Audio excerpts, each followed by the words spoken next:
maka kita harus sujud tilawah. Bukan 3 rakaat. Sudah itu Ustaz 3 rakaat panjang lagi. Bukan baru lagi saya datang ke masjid juga. Yang kedua kata Nabi, kalau kau jadi imam, baca yang umumnya orang hafal. Tujuannya apa? Satu, kalau orang hafal maka akan ikut jamaah di belakang. Coba kalau imam baca Al-Fatihah, kan semua kita ikut Pak. Kenapa? Karena kita hafal. Begitu dia baca surah pendek, Qul huwallahu ahad, anak-anak pun ikut, dia hafal. Dia hafal Pak, meskipun dia ganggu kita. Tapi begitu imam membaca surah Al-Anfal ayat 7 sampai 80, dia khusyuk dengan bacaannya, kita khusyuk dengan hayalan. Kita mau ikut, tidak apa, mau ruku, belum selesai. Bisa kita baca semua pengumuman keadaan keuangan masjid, beli sepak, beli pipa, dia baca semua Pak. Pemasukan 10 juta, pengeluaran rincian, beli pipa 7 juta, beli hardware, dia baca. Belum selesai Pak Imam Pak, sudah habis dibaca itu kita baca lagi kalender. Persatuan Guru Republik Indonesia, Cabang Kutel. Dia kan belum selesai Pak, dibaca itu. Sudah dibaca dinding, sudah dibaca kalender, dibaca lagi bajunya orang. Caleg DPR RI, ini saya aman sejahtera. Siapa yang salah? Imam. Maka disunahkan jangan yang panjang. Yang kedua, tujuannya dibaca umumnya orang hafal. Tujuannya apa? Supaya begitu imam salah, ada yang meluruskan. Imam baca wadduha, salah, ada yang bisa luruskan. Tapi begitu imam membaca surah Al-Anfal, salah, dia harus sendiri masuk.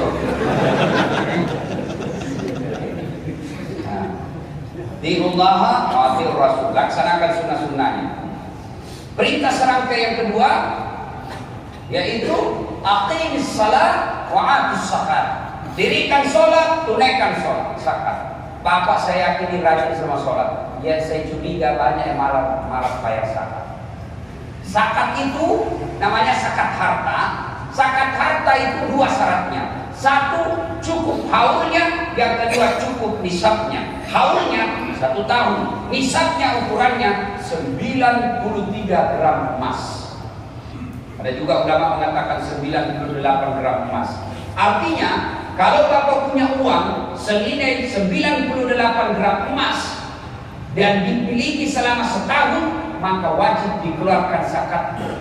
Kalau 98 gram emas, sekarang emas itu sekitar 800.000 Pak. Kalau 98 gram emas itu kira-kira berapa itu ya? Rasanya ibu yang jangan hitung emas. Ya anggaplah 50 juta. Ya, Bapak punya tabungan di bank 50 juta dan itu sampai 1 tahun Bapak miliki, maka wajib dikeluarkan 2,5%. Kalau tidak dikeluarkan 2,5%, maka harta yang Bapak dapat secara halal akhirnya menjadi haram penggunaannya karena kotor, tidak dikeluarkan zakat. Saya kasih contoh. Air putih halal atau haram Pak? Air putih halal atau haram? Saya kasih contoh, mohon maaf. Ini misalnya, ini halal atau haram? Suci kan? Nah ini anggaplah Bapak dagang, jual nasi kuning, jadi tentara halal 100% gajinya ya, jadi tukang grab halal 100% gajinya, jadi pedagang pengusaha halal 100%. Tapi karena dia tidak bayarkan zakatnya, air ini menjadi kotor. Ibarat Bapak turunkan tangan di toilet, air toilet yang Bapak barusan kencing, lalu turunkan tangannya, dia angkat itu tangannya 1 tetes saja, 1 tetes, masukkan ke dalam air yang suci tadi ini. Bapak masih mau minum? Kira-kira kalau sudah masuk 1 tetes air yang dari toilet, mau tidak Bapak minum? Mau minum? Tidak. Begitulah hartamu yang halal, karena tidak kau keluarkan zakatnya menjadi merusak dirimu. Maka jangan heran banyak orang kaya anaknya narkoba, banyak orang kaya anaknya nakal, banyak orang kaya anaknya tidak nurut. Kenapa? Yang membentuk darah dagingnya adalah barang haram. Halal Ustaz, saya kasih makan hasil jerih payah saya, betul. Tapi karena kau tidak keluarkan zakatnya, menjadi harta yang memakan harta yang haram. Tercampur dengan hartanya anak yatim, tercampur dengan hartanya fakir miskin, tercampur dengan hartanya mu'allaf. Ketika bicara tentang zakat, Al-Quran tidak mengatakan minta. Tidak. Minta itu kan dua pilihan, dikasih alhamdulillah, tidak dikasih ya sabar. Itu minta. Tapi ketika bicara zakat, Al-Quran tidak mengatakan minta, tapi Al-Quran mengatakan ambil zakatnya. Ambil zakatnya. Apa itu ambil? You mau atau tidak? Harus saya ambil. Itu zakat. Kenapa? Bukan kau yang punya 25%. Yang kau miliki 97,5% itu yang kau punya. 25% bukan kau yang punya. Itu rumahnya yang gedungnya putih.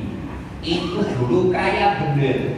Tapi karena dia rajin bayar zakat, dia bangkrut. Mana ada Pak? Tidak ada orang bangkrut gara-gara rajin sedekah. Malah Allah makin tambah, Allah makin bertambah rezekinya. Allah ganti dengan jalan yang tidak disangka-sangka. Bu Ibu, Ibu, ada nggak di sini suaminya yang mulai nakal-nakal? Nggak usah kau selalu periksa HP-nya. Makin dia cepat mati. Karena serangan jantung mati, dapat sudah kita mati, kita serangan jantung. Bagaimana caranya? Lebih baik tolak bala dengan sedekah. Tolak bala dengan sedekah. Bangun tengah malam sholat hajat. Selesai sholat hajat kau mengadu kepada Allah. Ya Allah, setiap suamiku mulai lain-lain, tidak bisa aku menjaganya 24 jam. Engkau yang maha menjaga, maka pelihara suamiku. Ya Allah, ada uang ini 1 juta. Besok saya bawa ke anak yatim piatu 1 juta itu. Tolak bala. Mudah-mudahan suamiku terhindar dari beritanya. Bismillah. Insya Allah. Yang jadi masalah kalau suaminya juga bangun sholat tengah malam. Dia sudah tahu juga rumusnya. Ya Allah, saya capek sudah lihat istri saya, kamu aja kerjanya. Ada duit, tidak ada duit, marah saja. Makin buat juga dia makan, ya Allah. Rasa saya tidak bisa urus makannya sudah, ya Allah. Ini ada duit saya 1 juta, ya Allah, tolak bala. Mudah-mudahan 1 juta ini tolak bala bisa beli putih rasai kami daging. Ibu malaikat yang mana dikabulkan doa. Ayo Bapak bersedekah. Adik-adik belajarlah bersedekah. Belajarlah bersedekah. Ada orang bangkrut gara-gara sedekah. Ini ada pengalaman saya. Kalau sedekah itu kan sunnah, tapi kalau zakat itu wajib. Bapak biar hutang jidat gara-gara sholat, tapi Bapak tidak bayar zakat, tertolak sholat itu. Makanya bayar zakat. Udah kalau zakat itu kan sekali setahun. Ini yang sedekah Bapak perlu tingkatkan. Ya, saya punya pengalaman. Ada di sini di Mas Rod namanya.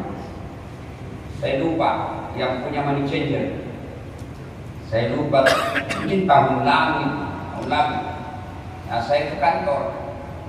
Saya depan kantor. Tiba-tiba ada penjual ikan. Kantor saya penjual ikan. Ya orang masih jual ikan sekarang kan umumnya pakai motor Pak, paling tidak sepeda. Ini jalan kaki. Yang pakai yang 3 roda itu.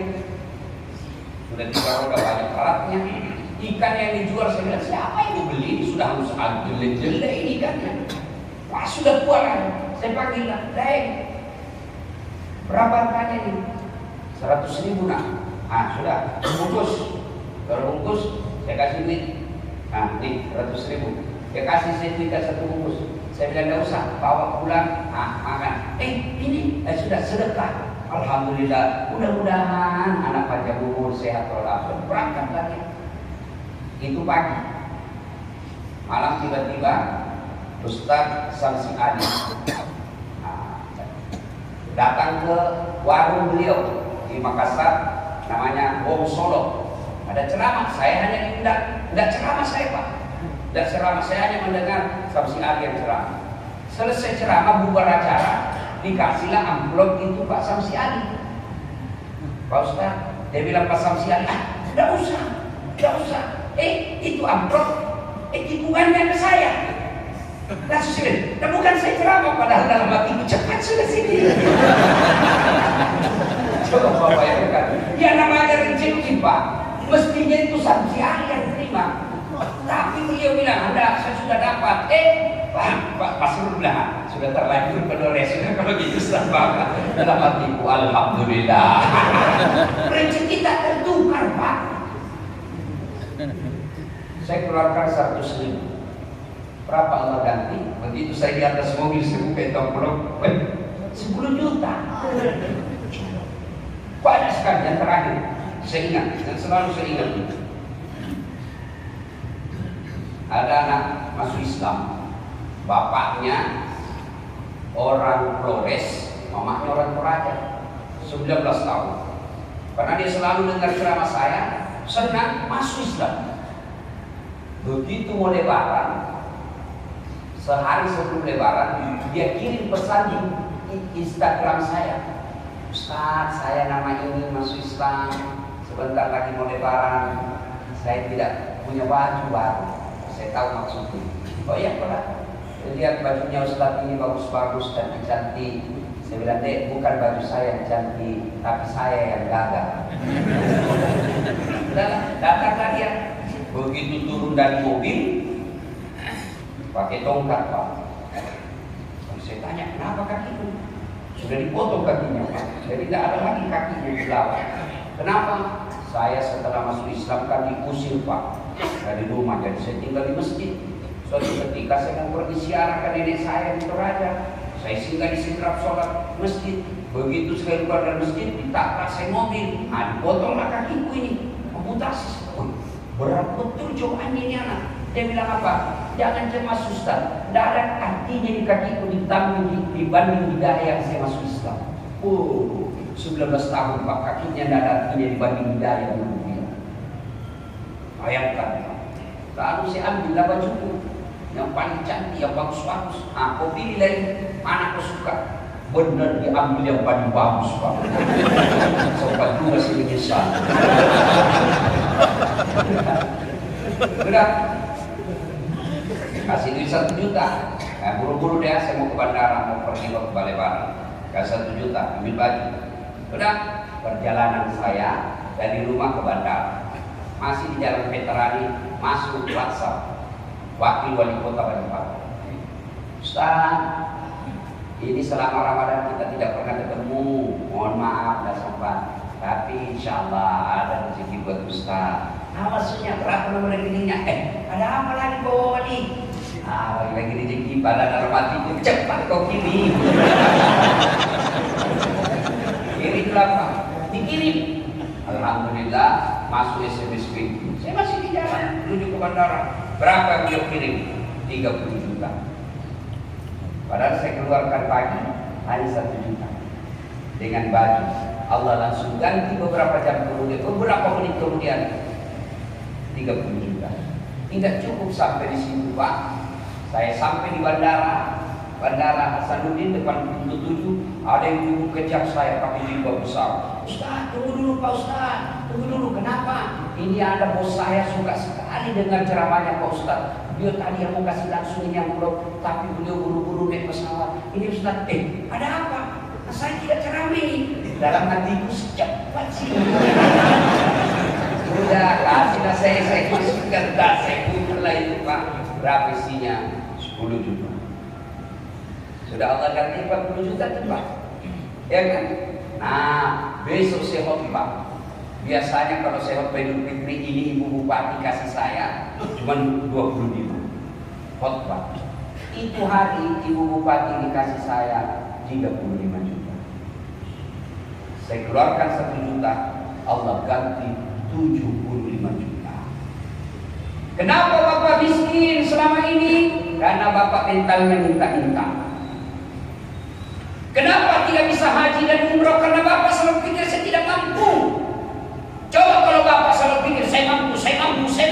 Maka Allah kasih. Kenapa? Allah berfirman, Ana indah sonni FDB. Saya tergantung sangkanya hambaku. Kalau dia sangka mampu, saya kasih kau kemampuan. Kalau dia selalu sangka tidak mampu, maka kau tidak mampu sampai mati.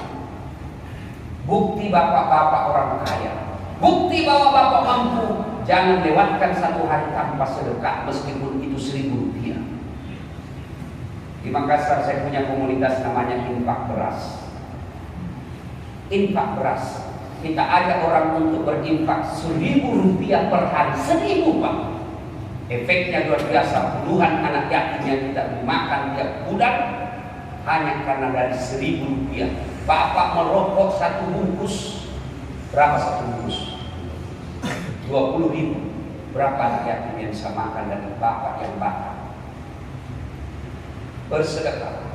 Adik-adik yang masih kecil, kau belajar jadi orang kaya yang kecil. Gimana sedekah meskipun itu cuma 1.500 perak? Allah tidak lihat berapa nilainya. Yang Allah lihat, mau tidak kamu membantu sesama muslim sebelum masuknya hari berikutnya. Jangan pernah lewati maghrib tanpa setelah bersedekah sebelum. Meskipun 500 rupiah bersedekah. Ada masjid kita lagi dibangun, saya lihat. Kenapa tahu Ustaz? Itu belum ada warna-warnanya tiangnya itu. Nah, masih butuh itu. Wallpaper tiangnya. Nah, selesai ceramah tiba-tiba dekat saya tanggung itu. Oh, itu dah bapak, yang bapak bawa mati. Bu, jangan terlalu pelit ibu. Itu emasmu, cincin, berlian, gelang, rumah, spring rack, mobil, belum tentu kau yang punya. Kena serangan jantung mati mendadak, siapa yang punya? Siapa? Istri kedua. Ibu sudah setengah mati dikubur, istri kedua mati gelangmu, pret. Jangan terlalu pelit. Bapak-bapak sedekah. Ya, yang ada masjid kita sedekah. Saya tidak bisa sedekah dengan duit, tapi saya pejabat, sedekahlah pembangunan masjid dengan jabatanmu. Saya bukan pejabat, sedekah dengan apa? Sedekah dengan duitmu kalau orang kaya. Saya bukan orang kaya, saya tidak punya jabatan. Sedekah dengan apa? Ilmu. Tidak bisa sedekah dengan ilmu, sedekah dengan tenagamu. Tidak bisa sedekah dengan tenagamu, dia adalah sedekah. Tak pernah nyumbang, tak pernah datang ke rumahmu. Diam aja kau. Nah itu Bapak saudara-saudara sekalian, sebenarnya masih ada satu tapi waktu terbatas. Insya Allah lain waktu dan kesempatan kita akan lanjutkan.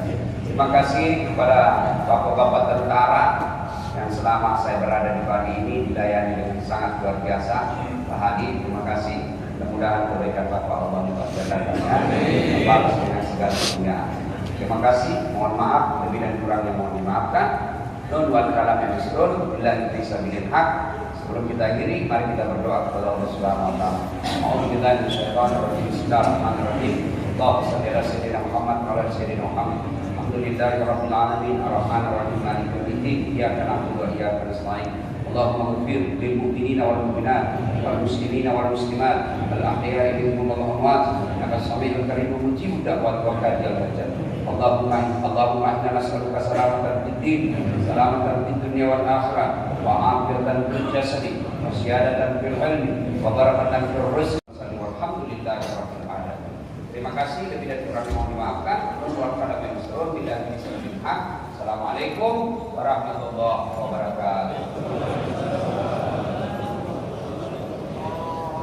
Allahumma shalli ala Muhammad ya Rabbi shalli alaihi wa sallim. Allahumma shalli ala